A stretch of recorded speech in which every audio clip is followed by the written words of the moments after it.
extraordinary in their response in the early seconds of this tragedy.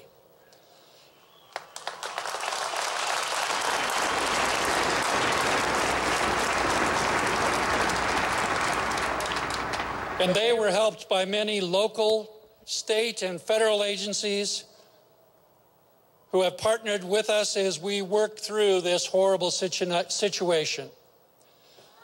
As I indicated, tonight is also a time to honor those who died as heroes.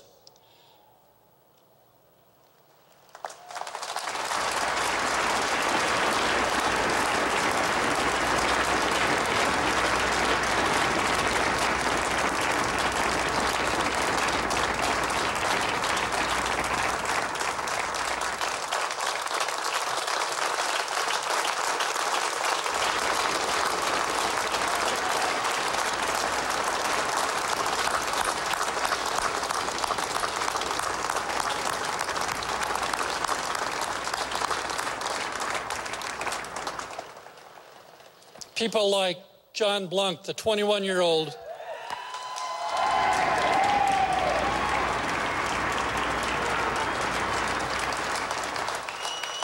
whose act of heroism saved the life of Jansen Young, and Matt McQuinn, whose act of heroism saved the life of Samantha Yowler, and for those others who died, but whose story is just unfolding or is yet to be told. Because of them, more lives weren't lost and more harm wasn't done. All of us will forever be in your debt. We thank you.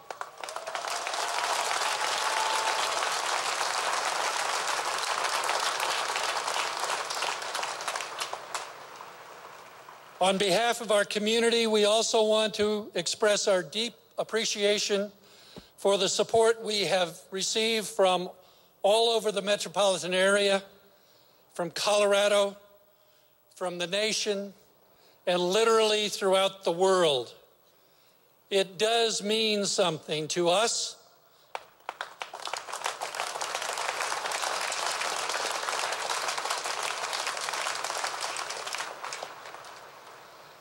And it means something to the families to know that hundreds of thousands, if not millions of people are with us and helping to share our burden of grief at this moment.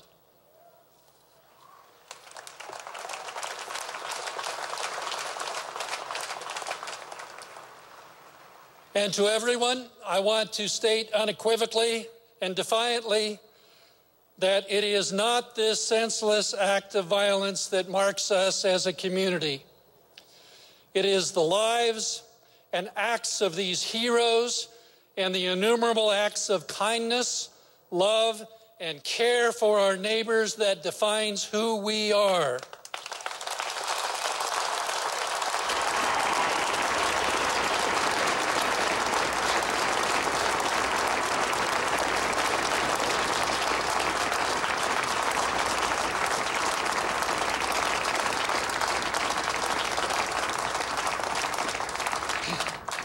In Aurora, while our hearts are broken, our community is not.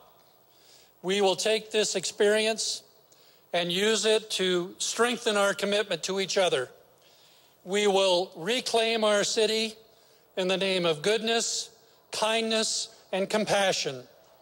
Let our city be a place where the vulnerable are supported by our strength. We will care for the families, and we will care for each other. The countless acts of compassion and goodness, bravery and selflessness that mark this tragedy will be forever remembered and honored. And our community will be with you as you leave this place tonight. The pain is still raw, and the healing is yet to begin. But know that the city of Aurora and the citizens of Aurora and the citizens of this metropolitan area and the citizens of this state will do whatever it takes for as long as it takes to help you.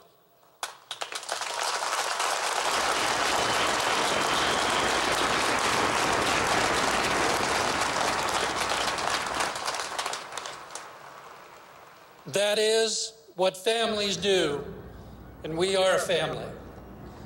We have experienced a tragedy, but now is the time to grieve, now is the time to heal, and now is the time to begin to overcome. At this point, I would like to introduce the governor of the state of Colorado, and someone that I have spent a great deal of time with these last 2 days in a variety of situations that I would never have imagined. Ladies and gentlemen, John Hickenlooper.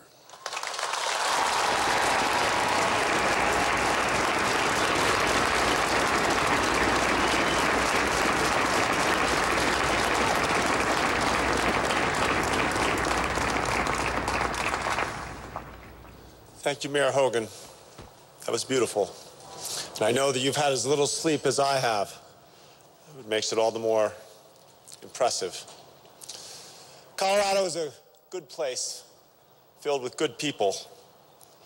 And as you said, we refuse to even allow our state, our communities, to be defined by irrational, senseless violence.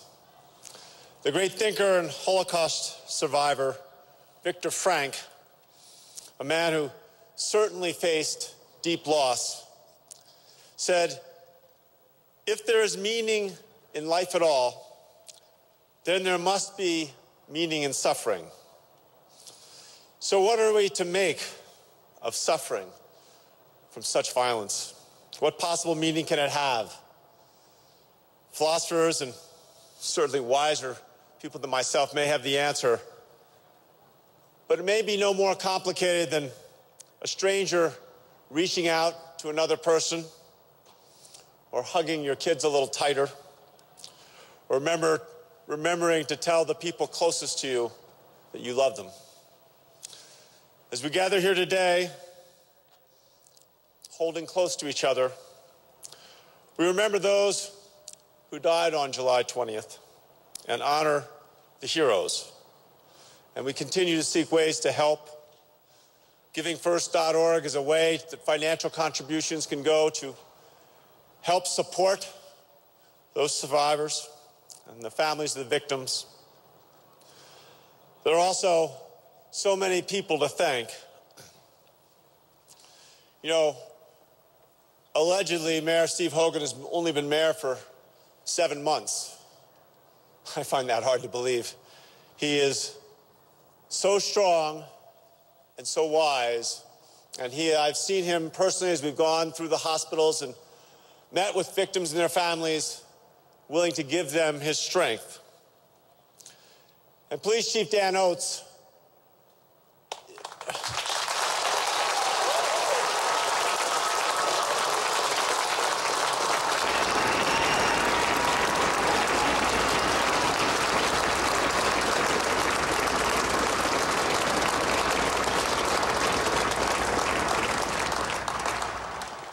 there will be many stories that unfold beyond what's already been told.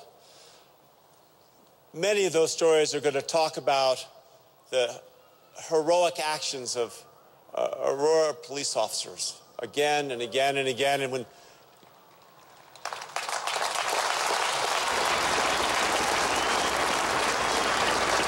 from the moment they got news, they got the call that came through from dispatch, they were on the scene within 2.5 minutes.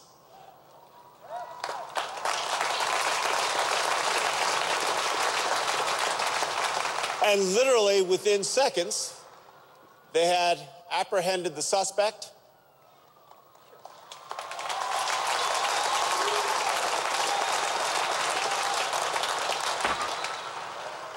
And I refuse to say his name.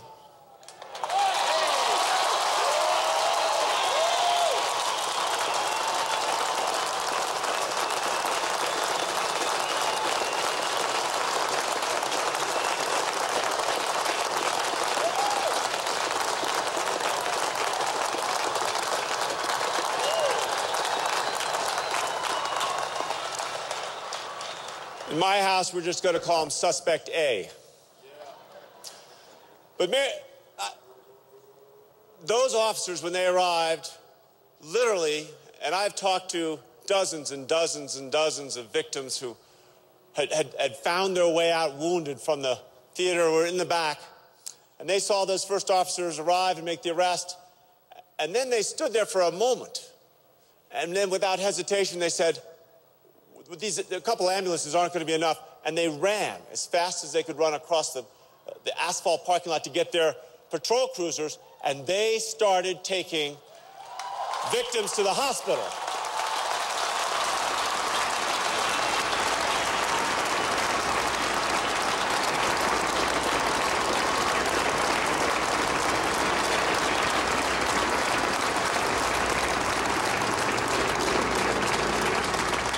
One Aurora police officer took 6 victims, made sure they got to the hospital.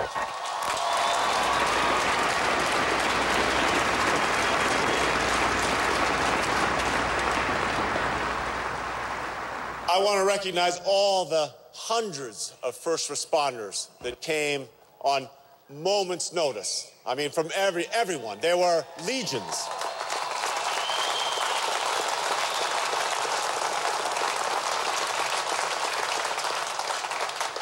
And the healthcare and trauma professionals and the others.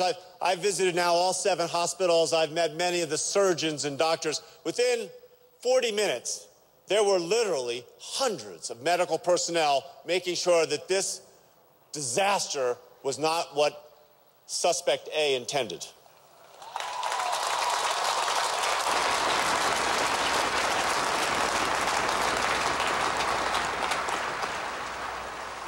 To the victim's family, we are more sorry than words can express.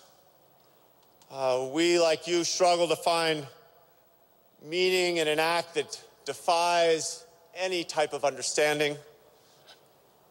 You know, the president, Mayor Hogan, and I went and met with families of the deceased,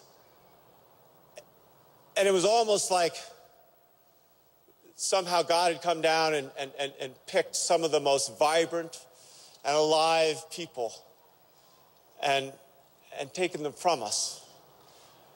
And the families, again, without words, we can't adequately communicate how deeply we share their grief. But I think July 20th should never be about remembering this event or the killer. It should be about remembering those individuals, right? About remembering those victims.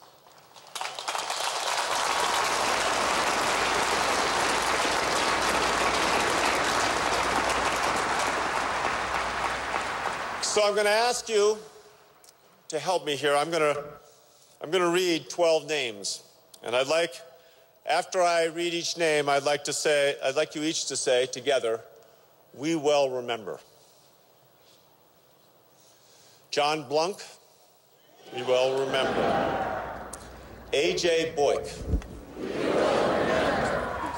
Jesse Childress. We well remember. Gordon Cowden. We well remember. Jessica Gowie. We well remember. John Larimer. We well remember. Matt McQuinn. We well remember. Michaela Medic. We well remember.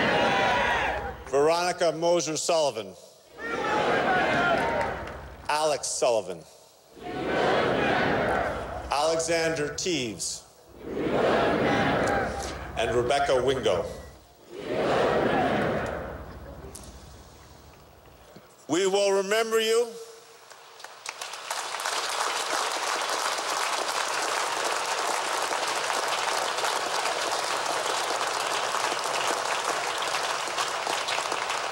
We will remember you. We will honor you by celebrating life. We will honor you by living